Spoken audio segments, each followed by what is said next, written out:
the acronym SIPDE. This is the essential defensive driving technique. Now this SIPDE has been taught for generations. And what it means is when you are driving down the road, you are scanning the roadway, looking for and identifying potential hazards. When you see that potential hazard, you are predicting worst case scenario.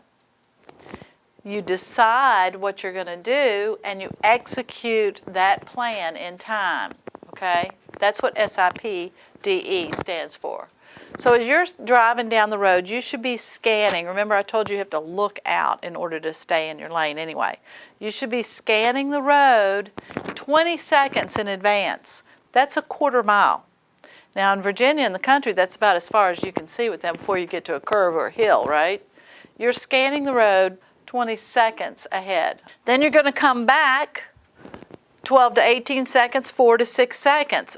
You're scanning the road. You're scanning to the left, you're scanning to the right, you're looking in your rear view mirror to see what is behind you, and you're looking at these lanes beside you in your side view mirrors, then you look down at your speedometer.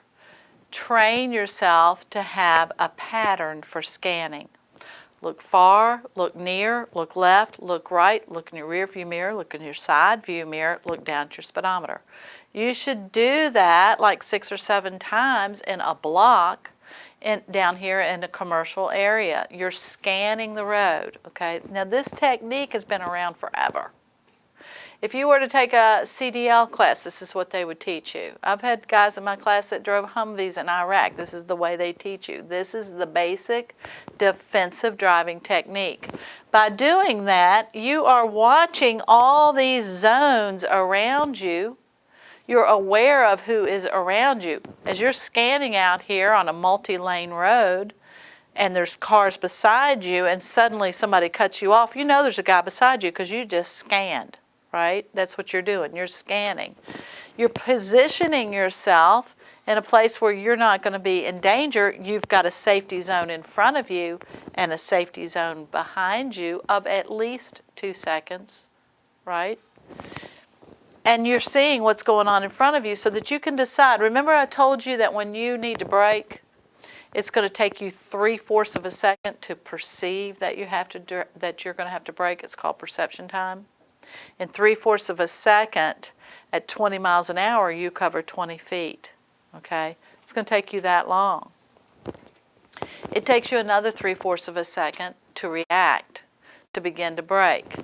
So you're predicting in advance what you have to do so that by the time you're right here, 4 to 6 seconds back, you've already executed your maneuver to avoid a conflict and don't get yourself in the middle of that position. Do you understand what I'm saying? Okay, this is a learned skill. This is not something you're just going to come natural.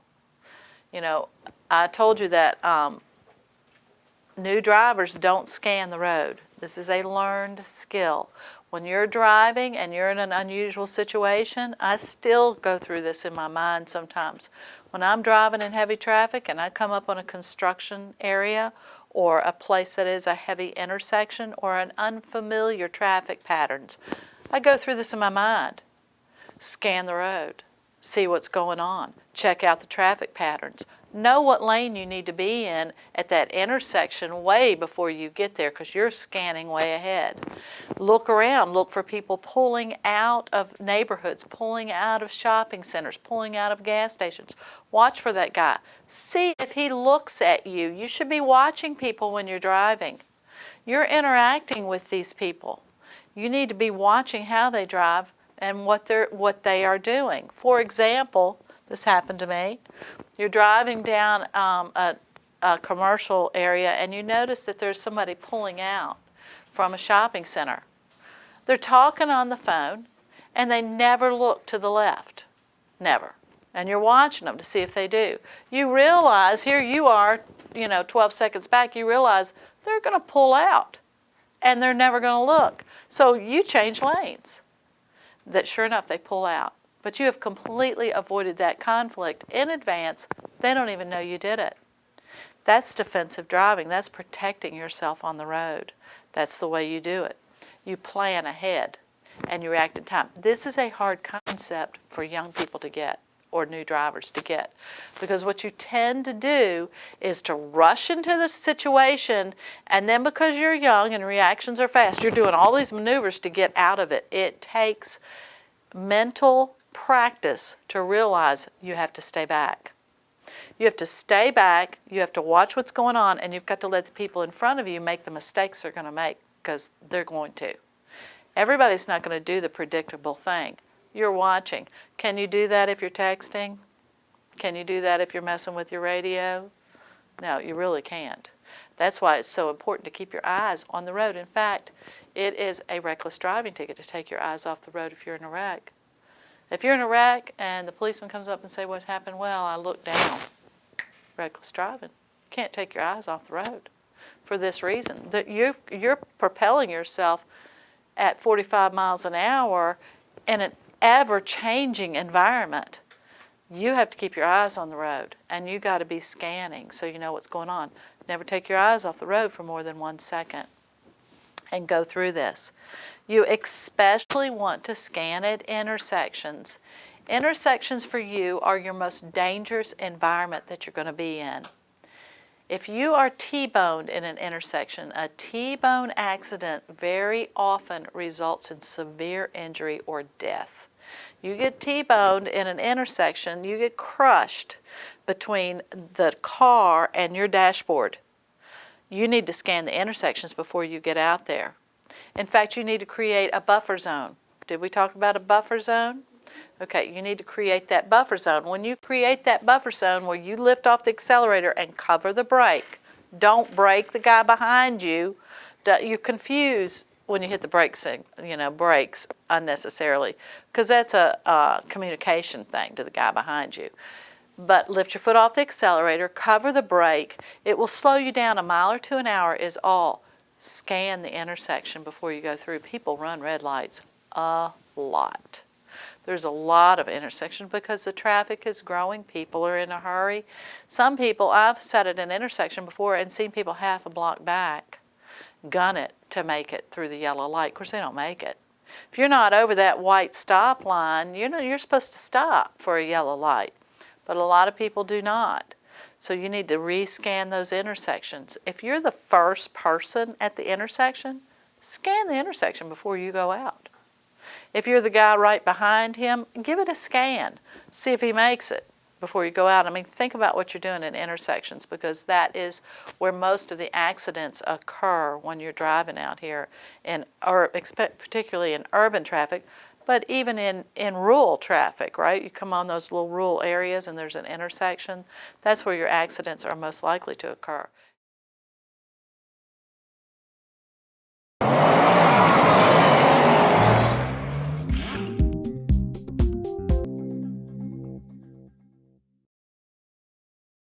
Okay, let me explain to you the BGE setting. You're going to adjust your mirrors, your side view mirrors, in what they call the BGE setting. BGE stands for blind glare elimination.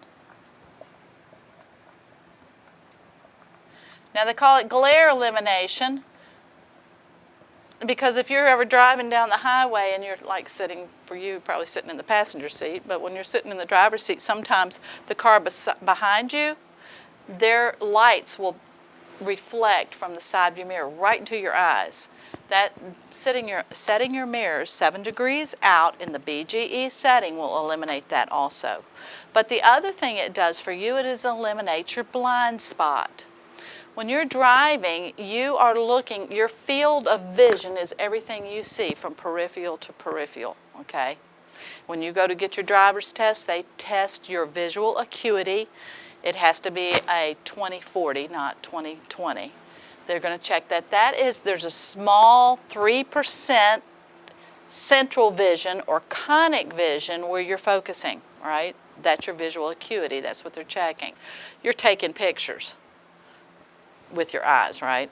But the rest of that is your peripheral vision. Your peripheral vision is your side vision. And when you get your driver's license test, they blink those lights, right? Which light is it? Which side is it coming from? They're testing your peripheral vision. Your peripheral vision will pick up mass and color and movement. However, as you begin to increase your speed, your peripheral vision narrows to where when you're traveling really fast, you really are traveling with tunnel vision. I mean, think about it. When you're sitting in the car, what can you see through your peripheral? You see nothing. It's just flashes, right? Every car has a blind spot. When you are sitting in your car, there is a spot directly beyond your peripheral vision that you cannot see. So for your left side, it's just over your left shoulder, and on your right side, you would look through the passenger rear window to check your blind spots, okay? You can tell where your blind spot is like this. If you're driving down the road and you're on a multi-lane road and you're looking in your rear view mirror, as soon as this car that's coming up beside you disappears in your rear view mirror, you should pick him up in your side view mirror. That gap in between is your blind spot. With this setting, this BGE setting, you're going to virtually eliminate your blind spot. Now, your parents didn't learn how to set their mirrors this way. When I was your age, we learned to see our whole car. We would set our mirrors so we were looking at our car. In this setting, you don't see your own car, you're looking at the lane beside you. The only time you would want to see your car is if like you're hauling a trailer and you want to look down your car and you can see the trailer behind you. But otherwise, you're not going to see your car. There are, even with the BGE settings, there are like mini blind spots. So you're still going to have to check. You're still going to have to do an over-the-shoulder check. You're going to have to glance. And when you're checking your blind spots, your body should not move. You do not lean forward and look down the lane and see what's down there. If your mirrors are set properly, you should be able to see that lane from your mirror. But you do want to glance. You want to glance just over your shoulder and make sure there's no bicycle, moped, or small vehicle there. Just over your shoulder, a quick glance. Your line of sight is always your path of travel. Do not take your eyes off the road. Your line of sight is your path of travel. Keep your eyes on the road. You're propelling yourself 45 miles an hour. In 45 miles an hour, you're covering 66 feet in 1 second. You're propelling yourself down the road out here in this commercial environment. Things are changing constantly in front of you. Don't take your eyes off the road. But in order to change lanes or check your blind spot, glance quickly. Your peripheral vision will pick that up. Glance quickly through this mirror. Now I'm going to tell you the 5 times that you're going to check your blind spots. There are 5 times you must always check.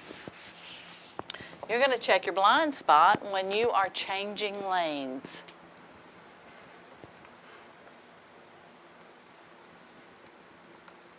Now I'm going to tell you what I tell most of my classes. My drawings get to be more like football plays after a while.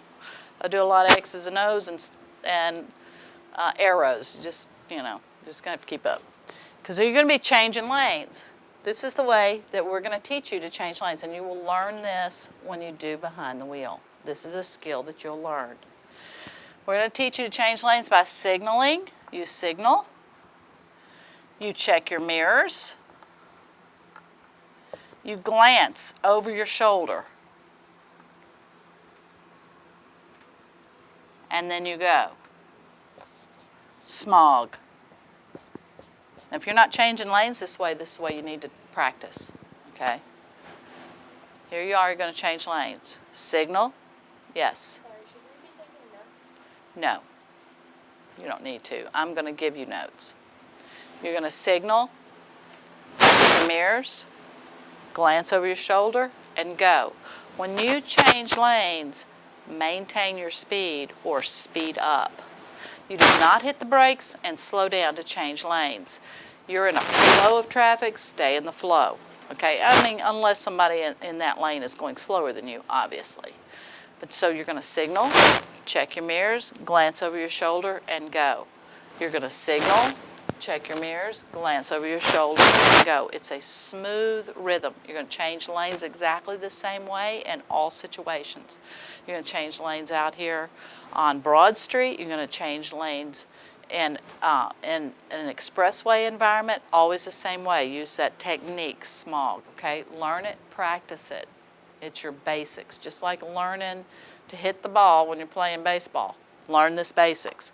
You're going to check over your shoulder or check your blind spot when you're making a turn. If you're making a right-hand turn, especially in an area where there's a lot of pedestrians and there's a lot going on, you want to glance over your shoulder. Glance to the right. Make sure no one is stepping off of the sidewalk. There's not a bicycle beside you. Check over your shoulder when you are turning. When you are turning left, check over your shoulder before you make that left turn and before you get in that left turn lane. Someone can try to come up beside you and beat you to that light. You know what I'm saying? Check over your shoulder and make sure nobody's right beside you, especially if you don't get in immediately. So when you are turning, you're going to check your blind spot. Now in Virginia, just a general rule, it is always against the law to cross over a solid line of any color, white or yellow. You cannot cross over. So that means when you're getting in that left turn lane, you got to hit those broken lines or you've broken the law, okay? When you are swerving around an object, you want to check your blind spot, okay, before you do. Say you're driving down the road and there's something there, a big pothole, you want to miss it, be sure you check. Make sure there's nobody beside you before you swerve. When you are merging into traffic, you want to check your blind spot twice. You're going to check your blind spot and you're getting on the interstate, you're going to be looking over your shoulder, picking your spot, but before you merge, be sure you check your blind spot. That traffic is moving fast. They can come up beside you and you missed it. Check your blind spot. And when you are pulling into traffic, you're pulling out of a curb from a parallel parking spot, check your blind spot. Check your spot that you're going to pull out on, and before you pull out, check your blind spot again. Those are 5 times that you need to check your blind spot. There will be a quiz on this later. You want to check your blind spot.